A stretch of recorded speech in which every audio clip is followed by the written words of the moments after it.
So hello everyone, इस video में सी A final AFM के एमसीक्यू डिस्कस करने वाला हूँ। हो सकता है कुछ क्वेश्चन 2 या 3 क्वेश्चंस में वेरिएशंस हो, तो उसके अकॉर्डिंग आप जज मत करना। बाकी ऑब्वियसली एक या दो क्वेश्चंस में वेरिएशंस अभी के आते हैं। बाकी सबसे पहला जो केस सिनेरियो 1 था वो डेरिवेटिव्स का था। तो उसमें अगर आप बात करोगे तो जो टोटल क्वेश्चन 1 2 3 थे, तो क्वेश्चन नंबर जो 1 का करेक्ट आंसर था इसमें, जिसमें कि आपको price of the stock rise to 820 net gain और लॉस बताना था। तो इसमें आपको जो करेक्ट ऑप्शन था वो B is the correct option, net gain of 3700। Next जो क्वेश्चन है सेकंड, जिसमें net what is the net gain और loss if the price of the stock remain at 680 after the 3 months. तो इसका जो correct answer है वो ए है। इसका नेट लॉस ऑफ 3300 का correct answer A. Third question, what is the net gain और loss if the price of stock fall to 500 after 3 months. तो इसका जो करेक्ट आंसर है वो C, net gain of 6700। C is the correct answer. Next जो question था जो forex management का था, जिसमें कि फॉरवर्ड रेट्स और इसके रिगार्डिंग जो क्वेश्चन था, इसमें क्वेश्चंस कवर थे जो कि अपन 4 to 6 क्वेश्चंस कवर थे इसमें, 4 to 6, जो कि फोर्थ का जो करेक्ट आंसर है वो D is the correct answer. Next अगर अपन फिफ्थ क्वेश्चन की बात करें तो इसका जो करेक्ट आंसर है वो है बी। सॉरी, बाई मिस्टेक मैंने इसमें डी बोल दिया, बट करेक्ट सही किया था। तो डी, फोर्थ में D is the correct answer, fifth में B is the correct answer. Next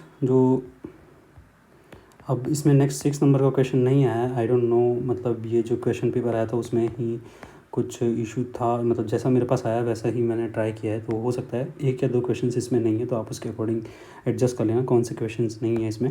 next 7 to 9 जो क्वेश्चन था वो मर्जर एंड एक्विजिशन का था, जिसमें कि जो 7th क्वेश्चन है उसका करेक्ट आंसर है बी।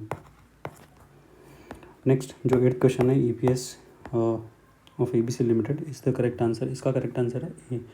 8th का जो करेक्ट आंसर है वो A is the correct answer. 9th EPS of ABC limited after acquisition is, इसका जो आंसर करेक्ट आंसर 9th का करेक्ट आंसर जो है वो let me I mean cross verified with 9th का जो करेक्ट आंसर सी, राइट, इसका correct answer C है। इसके बाद में केस सिनेरियो जो 4 था वो टोटली कैपिटल बजटिंग का था, जिसमें कि क्वेश्चन 10 to 12 क्वेश्चन कवर थे। इसमें जो 10th क्वेश्चन का जो करेक्ट आंसर है वो है, इसका करेक्ट आंसर है सी। हो सकता है इसमें कुछ वेरिएशन भी हो सकता है, एक या दो क्वेश्चन में वेरिएशन हो सकते हैं। नेक्स्ट जो क्वेश्चन नंबर 11 है उसका करेक्ट आंसर है सी। क्वेश्चन नंबर 12, इसका जो करेक्ट आंसर है वो है सी। नेक्स्ट जो लास्ट म्यूचुअल फंड के सिनेरियो के स्टडी थी MCQ की, उसको अगर उसका डिस्कस करेंगे तो 13th का जो आंसर है वो A is the correct answer, और 14th का जो करेक्ट आंसर था वो D is the correct answer. तो इसमें 15 क्वेश्चन कवर नहीं है। सो जो पेपर आया उसके अकॉर्डिंग डिस्कस करके आंसर सजेस्ट किए हैं। हो सकता है 2 या 3 क्वेश्चंस में वेरिएशन हो सकता है, बट स्टिल एक कोशिश की है। अगर मेजॉरिटी ऑफ स्टूडेंट्स अग्री नहीं होते हैं तो वो अलग चीज़ है।